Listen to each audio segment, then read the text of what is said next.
Don't you love the French language? Isn't it beautiful? It makes, I don't know, I don't know if we'll speak French in heaven. If we are, I might be in trouble for a little bit, but I'm sure I'll learn it. I'm going to be there 1,000 years or something, so. I want to thank you first, before I go any further. I want to thank you for your prayers, for myself, for our church board, as we spent some time together yesterday and the day before, being led by a couple from Scotland, a guy named Ian and his wife Carolyn. They came down to help us to kind of think about the direction and where God and what God might do in the life of our church. And I wanted to share with you this morning that I believe that God answered your prayers, that He helped us. God met with us and led us. And while I really want to share with you, I feel like doing so at this point would be like trying to eat Jell-O before it's set. You know what I'm saying? Kind of understand what I'm trying to say? And so over these next few weeks, as the jelly sets, we will begin to share what we believe that God is saying to us as a church. But I'd like to give you a little teaser. Is that all right? Would that be okay? As we came together, we felt like God confronted us with you. That's right, you. There was this sense that God was calling us to think and to look on you, the body of Christ, in this place. In other words, you were a part of what we felt was God's response to our prayers. We feel that God is calling us, in a sense, to fan into flame what He's already begun to do in us, in you. Again, we'll explain more as the jelly sets, right? So while we put it in the fridge and wait for that to happen, we want to look at these words from Nehemiah. We left Nehemiah and he was packing for a road trip. Have you ever packed for a road trip? Graham, you've done on a road trip? He was getting ready to visit his ancestral home, a place he'd never, ever been before. Now, I'm guessing he'd heard stories galore, around the campfire, around the table. People have been sharing with him about this place that his family had come from and grown up in. And as they would sit around, they would talk about the temple, and they'd talk about the huge walls and the palace and all these other things. But of course, this city was now in shambles. You'll recall last week we heard about how his brother Hananiah had come from Jerusalem and had shared the message about how the walls were just completely destroyed, that the gates were in ruins. And I'm sure that this jarred with the images that he had in his mind from the stories that he had been told growing up. And he began to weep as he thought about what he had hoped he would hear but was not hearing. Have you ever noticed in your own life how when something touches your heart, you begin to, cry? It touches you emotionally. It's not just a mental thing, but it touches you in your heart. And many times it moves you to tears. And in Nehemiah's case, his tears moved him to prayer. That's not a bad thing, to pray. When we don't know what else to do, when we're overwhelmed, when there's something that we are passionate about and we don't know how to respond, to pray. And so he prays this powerful prayer that we looked at last week, a prayer where God is addressed as awesome and great, a prayer where Nehemiah recalls what God's word had said about his covenantal love, about his faithful love for the people. But then he also asks for, as he confesses not just his sin, but the sins of all of them. And then he asks God to grant him a favor as he goes before the king. And this prayer leads to this moment, this incredible moment where Nehemiah is doing his job as the cupbearer before the king, and the king addresses him. Can you imagine? The king addresses him. And it didn't happen by accident. It wasn't by coincidence. It was an act of God. The king asked Nehemiah why he was so down in the mouth. What's going on, Nehemiah? And while Nehemiah was scared to death to say anything, and probably didn't want to say anything, because he recognized that God was at work, he did. And we know this because Nehemiah doesn't just ask for a leave of absence. He asks for help from the king. In fact, his request is incredibly bold. In our house group last week, we were talking about this, and it's like, this guy didn't just ask for, something small. He asked like this. He said, I'd like to go away. Well, how long? Well, it could be about a year. Can you imagine your employer going to your employer and saying, I'd like a year away? And by the way, I'd like you to pay for my project. Yeah, that's bold. And incredibly, that prayer is answered. His request is answered. Again, I want to thank you for how you have been seeking God's face on behalf of our church over the weeks when we were doing Vision Quest. And my prayer is that my hope and prayer is that we would continue to pray to God and ask Him to help us, to lead us as His people. But of course, all of that leads us to the text that we just heard read in French and in English just a moment ago. You see, it's one thing to step up, but we also need to be willing to step out of our comfort zones, don't we? It's one thing to ask God to do something. It's another thing to join Him in what He's doing. It's one thing for us as a church to ask God, so God, do something, please. It's quite another to be willing to join Him in what He wants to do. I was reading Luke 5 the other morning. It's a story of Peter where he is called of God, called by Jesus to be a disciple. Jesus arrives on the shore, and Peter and Andrew and James and John, they've just finished from a night of fishing that was completely fruitless. And they're mending their nets, we're told, and Jesus comes up and He sees them and He says, can I borrow your boat? And they're like, of course.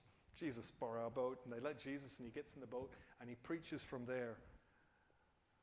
He's thrilled to help. Jesus needs me. I'm helping Jesus out. But a few minutes later, Jesus is asking Peter to do something completely different. Something that didn't make sense. Something that required, quite an effort. Something that he really didn't want to do. He says, put out into the lake and put down your nets. And suddenly, Peter is reluctant. Suddenly, where he'd been happy to help, he's kind of dragging his feet, isn't he? I mean, it's one thing to let God do something that costs you nothing or something you might expect. It's quite another thing to do something that doesn't make sense or demands more than just some kind of passive, okay. But Nehemiah, unlike Peter, he doesn't drag his feet, does he? He packs his bags and he hits the road. And he's going on more than just a trip to Cornwall, as daunting as that might be, because that's a long way to go, isn't it? But this is a 4-month journey. 4 months. He even asked for letters for safe passage. And yet out there in those territories, I'm sure there was a sense in which, things could happen. I mean, they could have a blowout, right? There would be days when they'd be exhausted and hungry and just ready to be there or ready to go back, which makes the opening verse of this passage kind of interesting because it just says, I went to Jerusalem. 4 words, and that's it. That's 4 months in 4 words. It's clearly that is not the focus for Nehemiah, the journey. It's the destination. And on arriving in Jerusalem, we're told that he does nothing for 3 days. Now, I'm guessing I would have done nothing for a lot more than 3 days.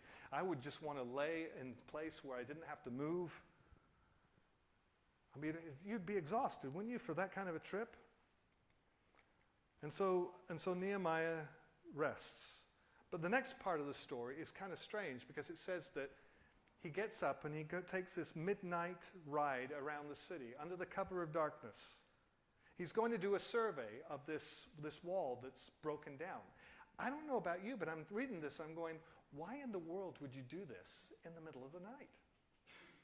I mean, I'd be stubbing my toe everywhere. I mean, I'd be falling over myself, because, how in the world can you see the real problem that's before you in the dark? First I thought, maybe it's jet lag. But then I realized, there was no jets and there's no time zones. And 4 months, I'm sure, no, it's not that. It's clear, isn't it, that Nehemiah doesn't want anyone to know what he's doing. You might say the jelly hasn't set. And this is evident not just in the night ride, but in the narration that follows, because twice in as many verses we hear again that nobody knows what's going on. We're told that he goes to survey the damage. At one point we learn that the ruins are so bad that he can't even get his mount through, and so he has to walk. In fact, he doesn't make it all the way around the city. He goes from the valley gate down through the fountain, the jackal gate and the dung gate, and then he goes by the king's pool, and then he ends up going back out the valley gate where he'd started. You might think at this point, having looked at this and realizing, man, this project is massive. This thing is huge. How in the world are we going to... You might thinking he was booking a return flight to Susa.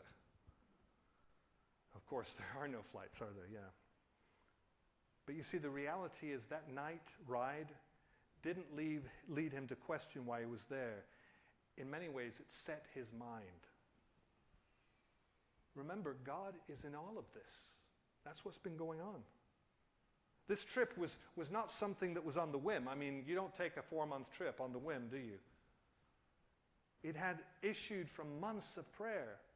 In fact, it's been 9 months since he first heard from Hananiah the situation. A message that had brought him to tears, that had led him to pray. And here, almost 9 months later, we see what those prayers are going to birth. You know, prayers like pregnancy change your life. As Nehemiah walks among the ruins, he may have been overwhelmed by the scope of the task, but you certainly have no hint of that, really, except for the fact that he doesn't go all the way around. Evidently, he'd seen enough. But at this point, it appears that things have coalesced to a certain place that he's ready to come before the people to share what God has put on his heart. And did you hear how he begins? He says, "You see the trouble we are in. Jerusalem lies in ruins, and its gates have been burned with fire." Now, I thought about you, but I find this really interesting. First, his language is inclusive. You know what that means, right? He doesn't point any fingers and says, you know, look at what you've done. He doesn't say, look at the mess that is... He doesn't say, you do it, either. He says, let us rebuild together. And they join in unison, even though, and this is the second thing we should know, even though Nehemiah doesn't sugarcoat what's going on. He doesn't suggest that it's going to be easy, does he? He doesn't try to say, well, you know, this isn't going to be that bad. We're going to have ice cream breaks every afternoon, and there will be no heavy lifting. No. I mean, he's quite clear that this place is a ruin. It's a mess. And in chapter 2:10, we hear that there's opposition. And in our reading again, at the end, right after they've said, yes, we'll do this, again, there's opposition. And yet they still embrace this incredible task, even though it was overwhelming, even though, if you're honest, it was beyond them. And this is, for me, is something of a reminder that, you know, following Jesus isn't easy, always. I remember growing up, you heard this song, anybody know this? Every day with Jesus is sweeter than the day before. Really? I mean, it sounds really nice. But it's not the experience of Nehemiah or David or Elijah or Paul or Naomi. Well, you could go on. In each of their lives, there were days that were harder than the day before, that were more difficult, more arduous. And while in the end, each of these individuals discovered that following God is sweet and is right and is good, it didn't mean that their journey would be easy peasy. Because following Jesus isn't a cakewalk. Following Jesus isn't for the faint of heart. It requires that we set our minds, our hearts upon the rock. It requires that we lean in Jesus, lean on to Jesus. In fact, we'll see that as we continue our study in Nehemiah. You see, the project that lay before Nehemiah and the people would indeed be an overwhelming task. There would be those who would seek to tear down the wall before it was even rebuilt. But that's not the end of the story. And while Nehemiah is honest about the challenges that they face, he also shares, as he speaks to the people, about his own story, about what has led him to this point. He shares how he had heard the news from his brother 9 months before, and how he had wept and how he had prayed, and then how he had been before the king, and the king had asked him, and how God had orchestrated all of this and led him to this point. You see, Nehemiah understood something, that this wasn't his idea, it wasn't his project, it wasn't his thing, it was God's. And it was all because of his gracious provision that they were able to do what they did. What he's calling them to join is not him. He's calling them to join with him, with God. Again, there's no promise it's going to be easy. We'll see that in a couple of weeks. But again, it suggests that when God is leading and working, when God is calling, we can trust him. And as I kind of come to a close this morning, I find myself wondering, how will we respond to join God in his great project here in this place? Will we be like people who say, let's begin, let's go? I wonder, as individuals, are we willing to put our hand in God's hand that we might see where he might lead us? You know, rebuilding that wall was an incredible task. That wall was about 2 miles around, 8 to 10 feet across of stone wall. I mean, it's not a small thing. There were 10 gates. Many of them had houses built within them, or places where people would live in the gates and in the walls. And they'd have no power tools, no earth movers. I mean, this is crazy big. And yet, before Nehemiah even shares the details, they say, let's begin. We're going to sing a song called Oceans. These are the words. It says, you called me out upon the water, the great unknown where feet may fail. And there I find you in the mystery. In oceans deep, my faith will stand. And I will call upon your name and keep my eyes above the waves. When oceans rise, my soul will rest in your embrace, for I am yours and you are mine. I wonder if we might make that our prayer. As a church, as individuals, as that jelly gets firm and we'll share what we believe God is showing for us as a church. As we wait, let's not forget to continue in prayer.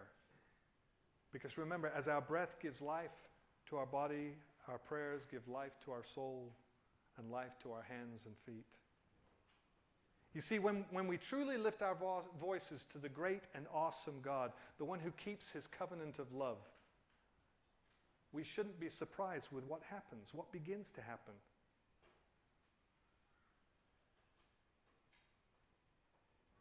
God will answer our prayers, maybe not in the way we'd imagine, but answer them nonetheless, changing our lives. If I told you last week I think I told you last week that praying like Nehemiah is dangerous. His life was forever changed because he brought something to God that was heavy on his heart. Maybe you have never prayed that way. Maybe there's something this morning that is heavy on your heart. Maybe it's time to bring it to God. Maybe it's time to bring yourself to him. Allowing him to be at work in you. Remembering that he created you. He loves you. He desires the best for you. And then maybe we, like Aurelio saw take hold of his dad's hand, we might take a hold of our Father's hand. That we might walk with him, following his lead. What are you passionate about? What makes you tear up? Maybe God wants to do something in you. Maybe he's laying something at your feet, on your heart. Maybe he's calling you to follow him, like Peter for the first time. Whatever it is, God invites you to follow. Gino, will you come and lead us in that song that invites us?